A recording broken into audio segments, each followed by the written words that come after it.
Welcome back to the More Smarter Show. This is episode 38, the number one business mindset and strategy podcast with your hosts, Jake and Dylan. Jake, what do we have on the agenda today? So Dylan, today we have another frat bro of mine. I think, Greg, I think you're like the fourth guy that was in our fraternity that we've had on the show. And it shows success, right? Yeah, exactly. It's not like I was like hunting for my frat brothers, but we're all friends and we're all doing things more smarter. So I definitely wanted to have Greg Silverman on. He's our guest today. Greg, you do a lot of stuff, so I'm not even going to try to explain it. Can you kind of go ahead and explain that? Sure. So I started out in real estate development and as a broker in New Jersey, several projects, kind of wore me down over time slightly with real estate. And I'm sure something you can relate to, chasing that opportunity. And the last one that really kind of gave me a dig in the side that I kind of made me pivot and go where I am now was we were working on a sale of large multifamily portfolio. When they started when the letter of the LOI came in, it was for 38 buildings throughout Hoboken and Jersey City, and all was good. By the time they closed and all the work that we put in, it was like 1-2 buildings, and yeah, it kept whittling down on what they were looking for and continuing to refine their specs and what they were looking to purchase. And then at the end of the day, it was a ton of work for, not as successful as a reward as I wanted. And that was probably like a year process, I would assume? Yeah, maybe longer. Wow. Yeah, that's terrible. So it was just kind of the kick that I was looking for, though. At that point, I got involved in a technology company, which was a manufacturer.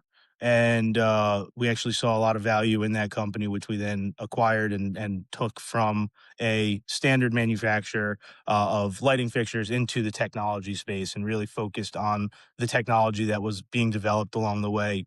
Our technology is kind of revolutionizing the way that construction works. And we're flipping the way that builders build new properties on their head when it comes with the electrical systems within the facility.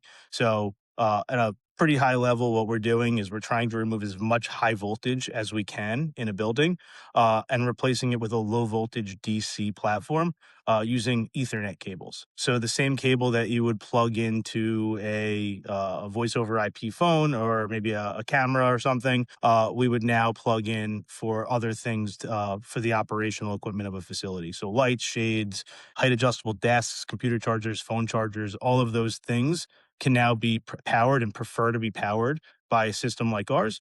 So we're creating a much more fluid infrastructure and ecosystem in a building for creating a more optimized and automated building. So now, did you notice that was a problem when you were developing buildings and you were like, I need to find a solution and create a company about this? So it was never necessarily a problem, right? It's the way that we bring in electrical into buildings remains constant for the past 125 years. It's not that it's wrong, right? We have the ability to do this, but there are smarter ways and there are better ways to do it.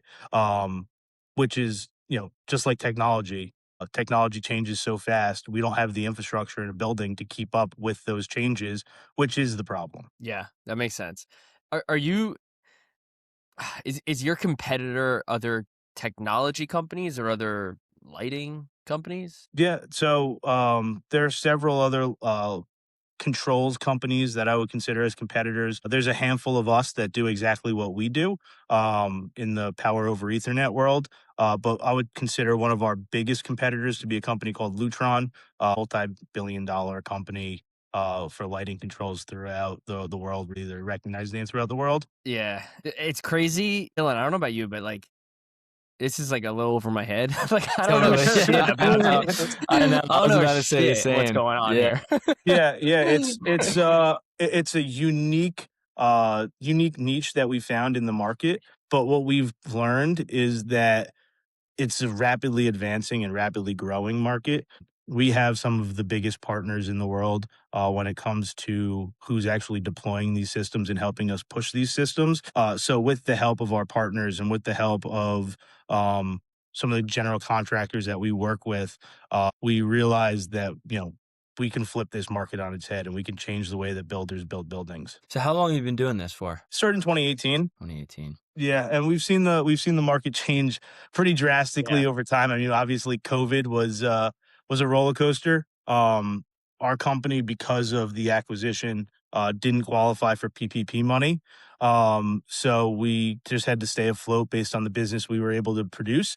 And it was rough times getting any product in. You know, we navigated the supply chain waters throughout that time, which was a big challenge. So we've seen the ups and downs in the market, and now we're finally seeing that upswing that we've been hoping for and looking for so long. So when you started this business versus where you are today, tell us a little background of how that's looked. It's been 8 years at this point. Yeah, yeah.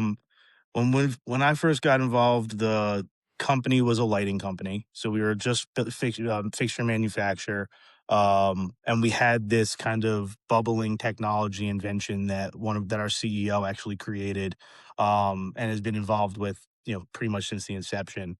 Um, We've evolved the technology to keep up with current standards. So the standards have evolved. The electrical engineering standards have evolved to a point where now we are more budgetary for buildings.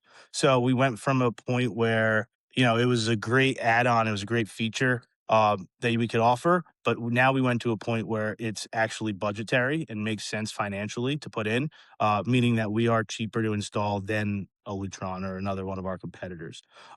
So when that switch happened, that's when we started seeing a lot more excitement. Mm.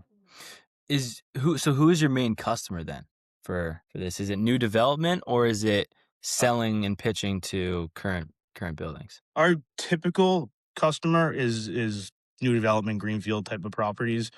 Typically in the commercial space, we do a lot of work with data centers. We do a lot of work with commercial office fit outs.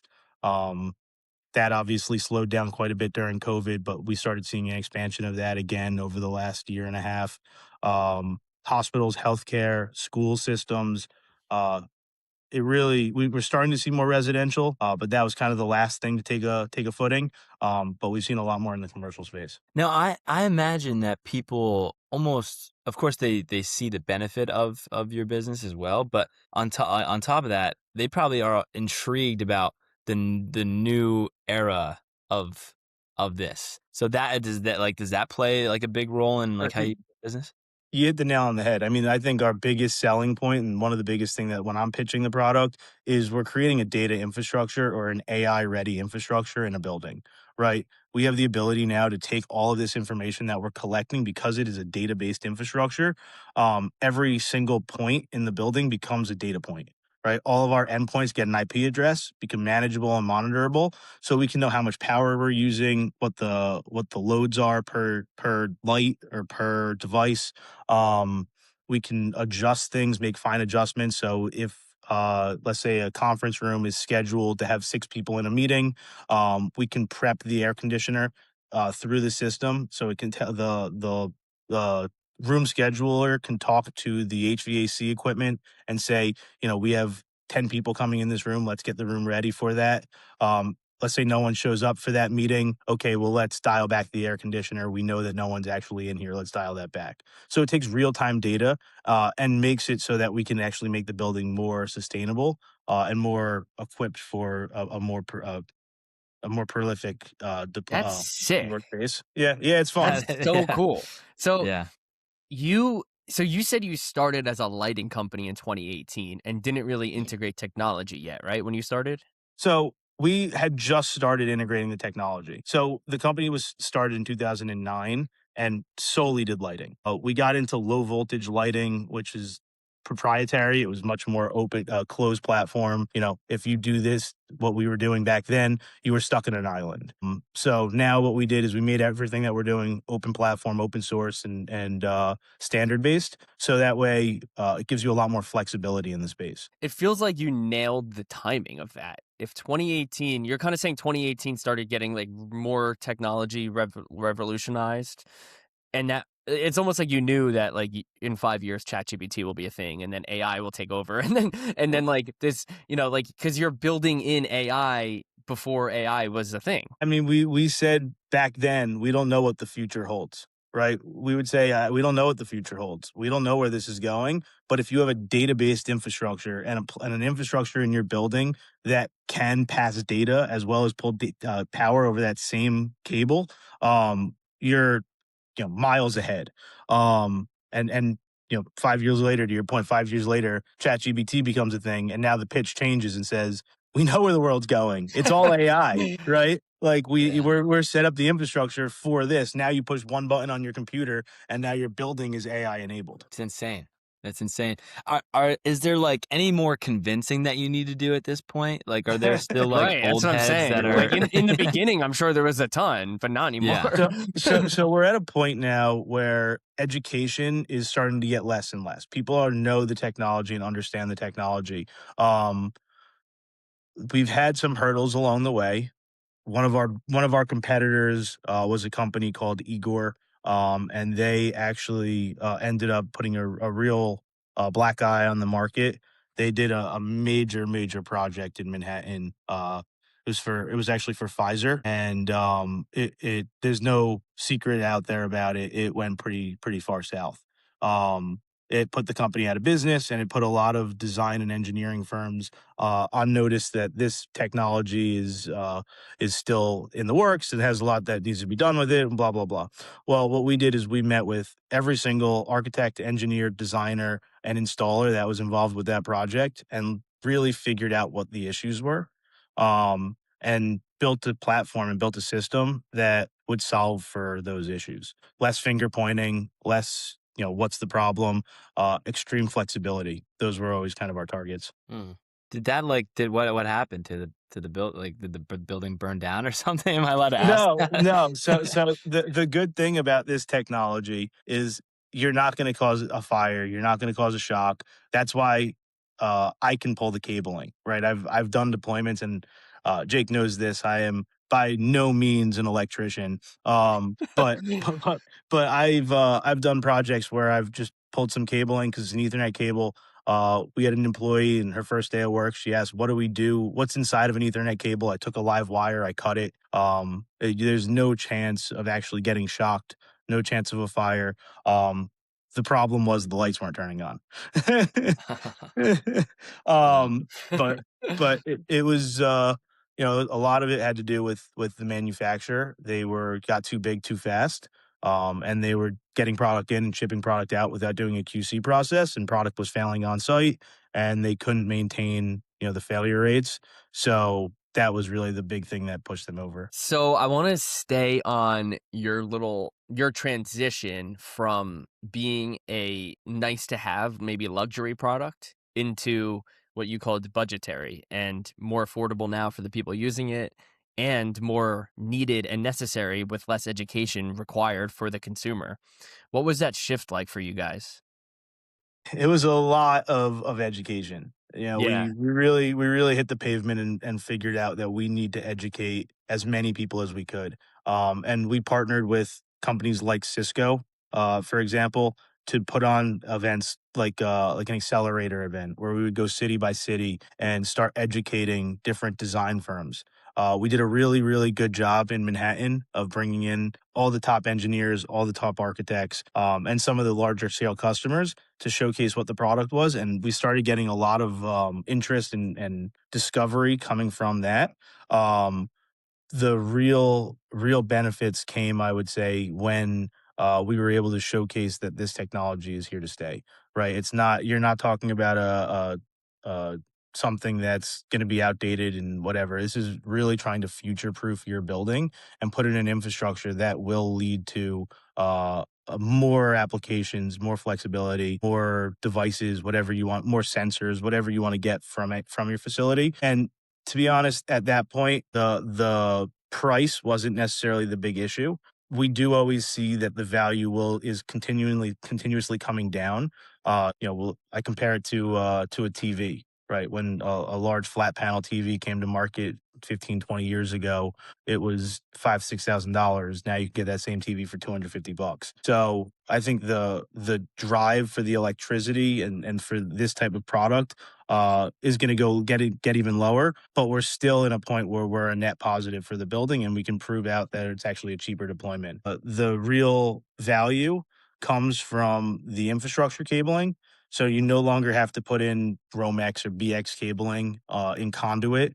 This cabling is all free in the plenum, and it's 16 to 20 cents a foot compared to $2 to $3 a foot for every foot of cable that you put in. And what's super cool is you have real estate development experience. So you know what it's like to connect with these people and how to use it practically, like how it actually benefits them because of your experience. Oh, totally. You know, the amount of times that I'm talking about, the benefit to a net operating income of a building by lowering your electrical bill Yeah. by 20% of your electrical bill means that maybe you're saving 3-4% on your total expenses. And now it drives up your net operating income, which is driving up your cap rate, which is Which driving is up driving up the value. value. Yeah, exactly. Yeah. Exactly. So yeah, it's definitely that background gives you a bit of a leg up when it comes to understanding what a developer actually wants in their building, right? If I'm telling you that instead of putting in just a traditional light switch on and off, but you'll spend an extra $100,000 on a system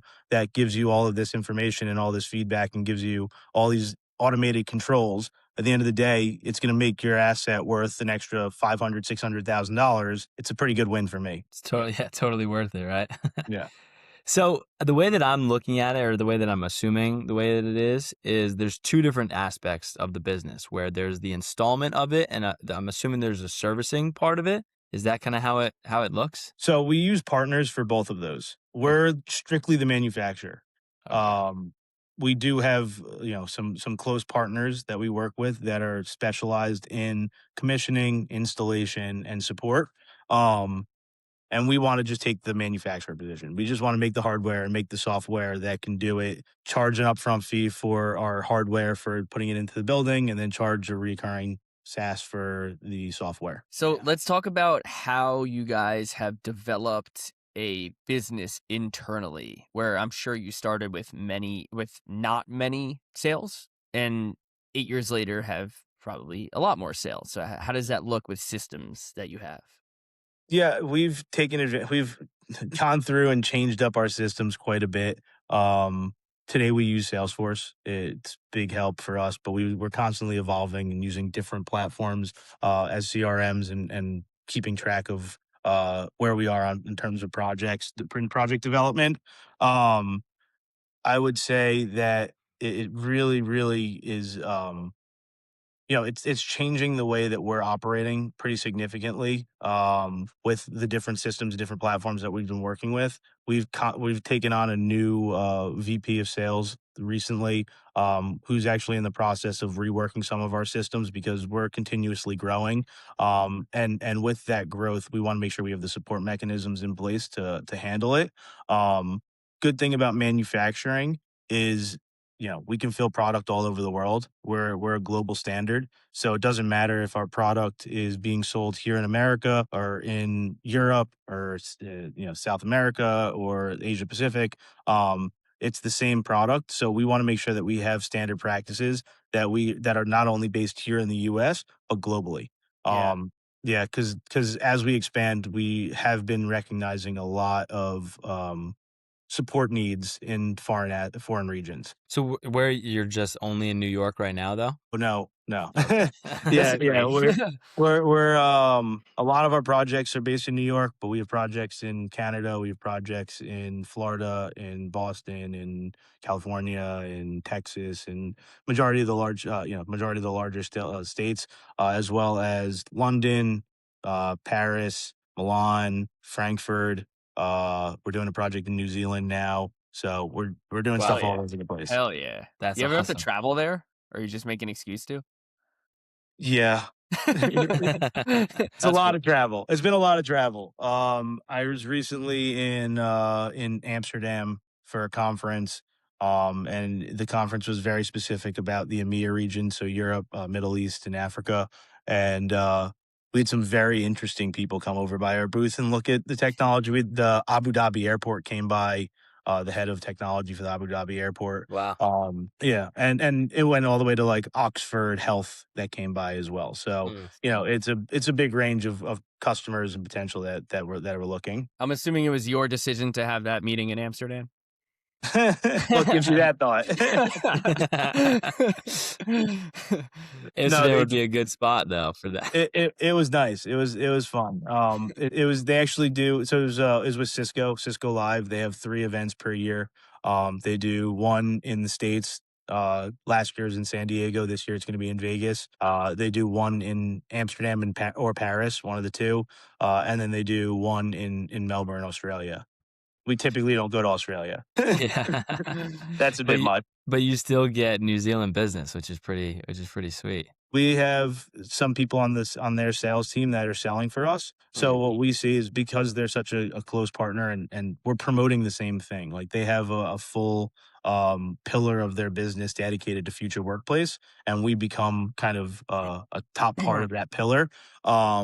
So a lot of their account managers and sales engineers actually work specifically for selling this type of technology. So it helps. Whenever a Yeah. new Cisco office opens, we see a lot of traction in that market. Dylan, this is really cool for us to hear this stuff because I I know. mean, a lot of times we've had some awesome guests, and a lot of times they're more like locally focused with their businesses, and that's sort of where we are in mine and Dylan's life. So that's why we started that way.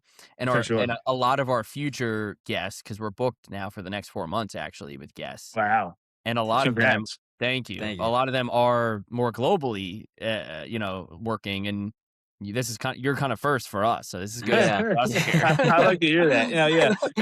I think the systems question is a great question, and it's very important, especially when you have a global platform, to have the systems in place to be able to support your customers. Obviously, time differences are a killer.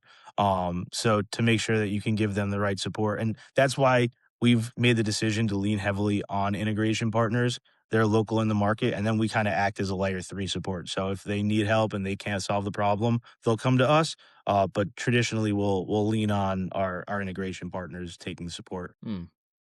And now I'm trying to just get a better grasp of the business as a whole, because obviously, like as we're saying, it's kind of uh not something that we're used to. So Very niche. you're the manufacturer of this. So I'm assuming you have this massive warehouse with all these different wires and all that sort of stuff. Like how does that work? Like, what do you do with that? That was the I think that was the part that sold me on it when I first came into the business.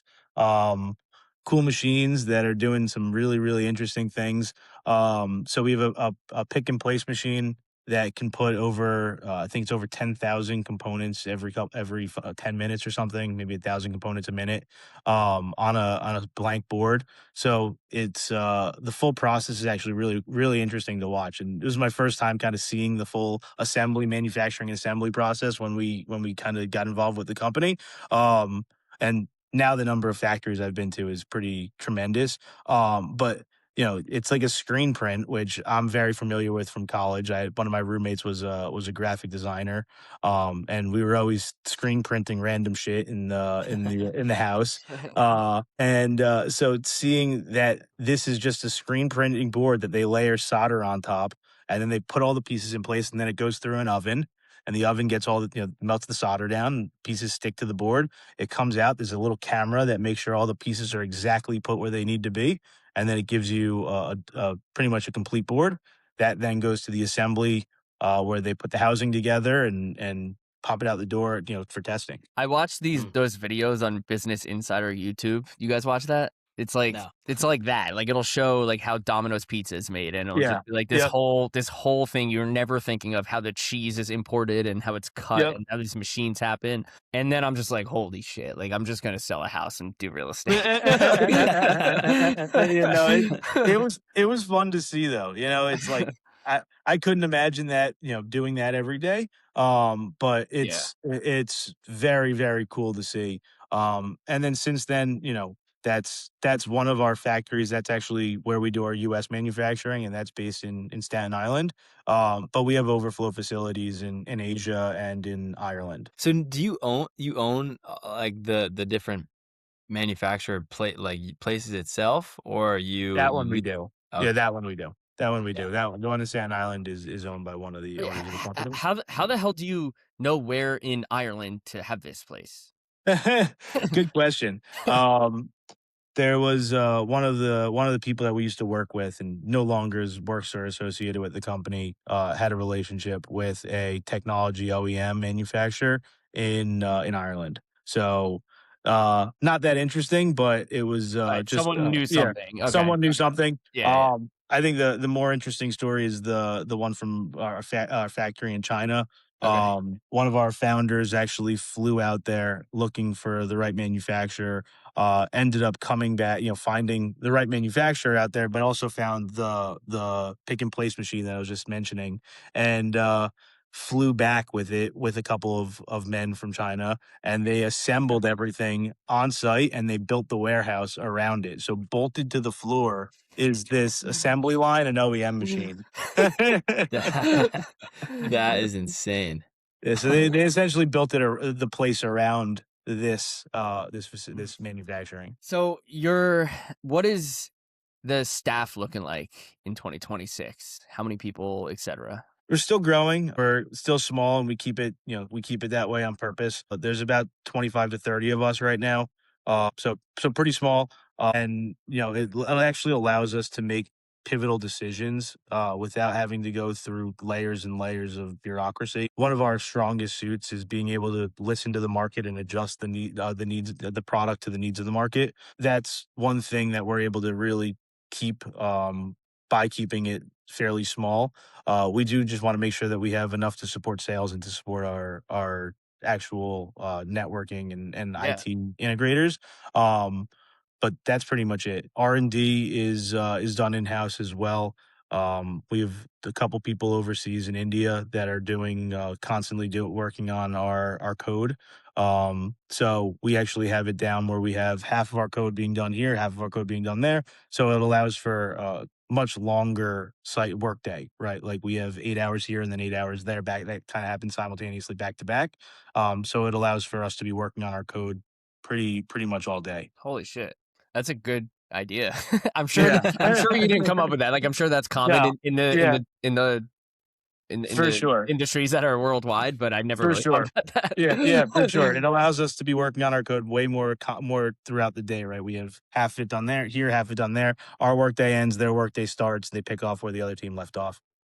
And now, where do you kind of fall into the daily aspect of the business? I'm the chief revenue officer of the company, so all things sales and revenue flows up to me.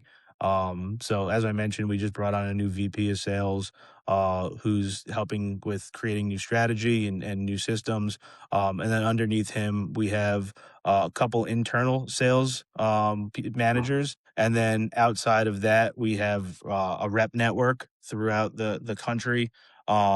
As well, I guess, as well as throughout the world, but our rep network throughout the world is much smaller.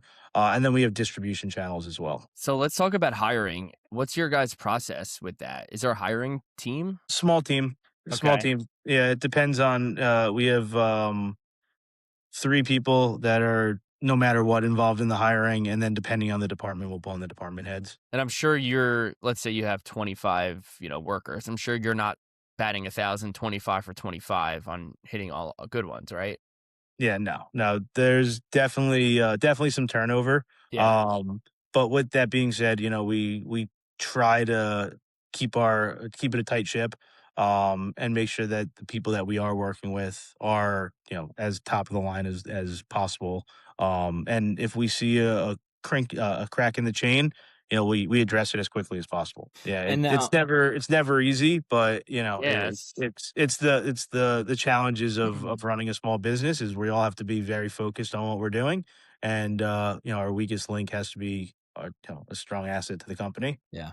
Now, how does all those kind of conversations happen with client with not clients with your employees, where it's like we are still a small business in a very new industry, we expect the best out of you guys. Is Well, that just is there's that probably I'm assuming, Greg, correct me if I'm wrong. There's a lot of hype about what you could grow into because you're a small company, right? I'm sure you lean into that. For sure. Everyone is very excited about what we're building and sees the value in what we're building, or they wouldn't be here, right? We have a lot of people, a lot of our team members that recognize the tremendous opportunity that we do have.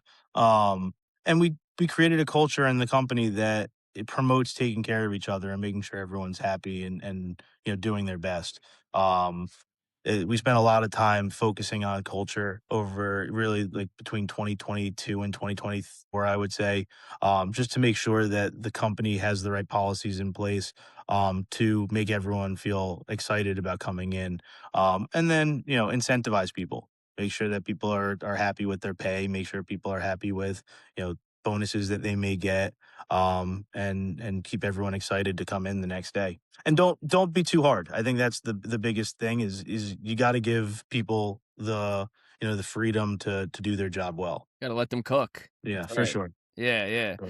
So you put on the form that we had you fill out pre-episode that you've been through several acquisitions. Have you acquired some smaller companies? Yeah, yeah, and uh, there were a handful that we've gone through right now. And there's some that we're currently going through, and honestly, I can't really talk too much about them. But they will create the full ecosystem that we're looking for, in terms of design, support, installation, and manufacturing. so it's to pretty much get the full package of when you're going to Yeah, and at least the way I picture it is they are all separate companies. I don't want a service arm to tie in with Mhm. a manufacturing. I want them to be totally separate at an arm's length. So that's kind of the thought behind it is we will control the ecosystem uh from production through installation and support, and have kind of a top down approach when it comes to our systems. So you're prepared for acquisitions? Meaning, I'm assuming that would, maybe 2x your revenue, and you guys have the back end people and systems and staff for that type of growth? Yeah, yeah, for sure. And I don't think necessarily with 2x our revenue. I think that some of these acquisitions that we have made or are looking to make, are pretty flatline in terms of Yeah. growth, but more so to help with getting the market to a place where we need it to be. I would love to know how that first conversation works of an acquisition because there's no MLS for, hey, my small business is for sale. You have to like cold call, I assume. Yeah, close relationships. Yeah. It's about cultivating relationships with different providers, and being bold and asking, is this something that you're willing to do? And then negotiate hard. I'm sure something that you guys are used to. Making sure you get the best price and don't overpay for an asset that can be a great value, but also can be a bit of a drag. yeah. So how much of like what is it you're buying like the patent mainly? You're buying the people, the systems that they have. What's like the main thing that you're kind of looking for when you acquire a company? A little bit of everything. It depends what the acquisition is for, right? Like, so for instance, when we acquired MHT, the IP package was definitely the most valuable thing that we saw. MHT currently holds 7 patents on the product, and that IP and those patents that they held was really the driving the value that we saw when we made the acquisition. The team we built around that, and we built the right people. Since I've joined the company, I've seen a lot of turnover because it went from lighting to technology, where now I've seen the core crew that we have is really focused on technology and not necessarily how to assemble a light bulb. um Yeah. yeah. So for this, I thought the most important thing was the IP and having the technology. Whereas other acquisitions where we're talking about, more of servicing and installation, you're buying it for the people. Yeah. Now, do you think your company might be the one for sale one day? One day soon? Uh I wouldn't say one day soon, but I hope in the next, I think there's definitely an exit strategy. I Yeah. think there's definitely an exit strategy. I don't think that 10 years from now everything goes according to plan and this becomes a standard for construction and every single building that's going in new construction is putting in this type of a system. Um, I don't see necessarily holding on to it at that point. I think we're going to have some of the bigger players that are going to want it, like the Schneider Electrics or uh, who knows, maybe even Cisco or someone Yeah. come in and want to say, "Hey, I want to hold on to this whole package." Yeah. I don't like understand how that's not gonna happen though, too. Like, it's almost seems inevitable, right? Yeah, It's I such a agree. value That value add. I wish that Poly Market had this on there. I would take that it. I would say that's our long term goal. Yeah. But so, all right, getting a little deep here, but like all the owners have to be on board for something like that. You all have to have the same goal. Yeah, I think you put a big enough check in front of the owners, and there's going to be everyone's going to sign on the dotted line. I'll tell you that. Yeah, that's a good way to put it. I'm Uh, just like, with uh, partnerships, there's like different, like someone has kids, someone doesn't, someone's kid is this business, that's almost like their kid, so there's always yeah, challenges. I think the board and ownership has a number in mind. Oh, nice. And yeah, and I think if we were to get that number, and I think that number grows every year. But if we were to get that number today, I think they would say, yeah, we'll take it. Mm. And if we were to get the number we think we should get in 5 years, I think they would say, yeah, we'll take it. See, now there's so much like lifestyle, just going back to what you just said, Jake, lifestyle decision with something like this, where you're building up something that could be absolutely massive. And, if we're gonna look, like, correct me if I'm wrong, but like let's just say 20% of buildings, it's probably less than this, 20% of buildings have this in their building, right? So like I mean, have have this some form of technology. some form of the technology. I would say 80. I would say we're going through a similar time period than we did in like 2000, 2001. When you know when you were talking to people on a landline or a phone in the office. Obviously, we don't have that's not as prevalent today. But back then, it was people were like, "How are we going to get a a line out if we don't have power going to it?" So it was the same mindset, and then very quickly it adopted to okay, we plug this into a wall, and now every building that puts in a voice over IP phone, that's just how it's done. So yeah, we're definitely seeing that trend again. Yeah. So that's what I'm saying is there's so much growth in the industry itself where it's all right, yeah, we could sell out for whatever the number is right now, but then if we were to just dig it out and keep going the way we're going for the next 5 to 10 years, it could be 10x that. So like that has to be a consistent It's thought. baked into the number, right? It's It's part of yeah, exactly, yeah. and then I think in 5 to 7 years from now, that's I think what our board's target time frame is to get someone to come in and actually make an acquisition. I need you to promise on camera that when an acquisition happens, you'll be back on the pod the next week talking about it. Deal. I'm in. All right. Hold me Perfect. to that.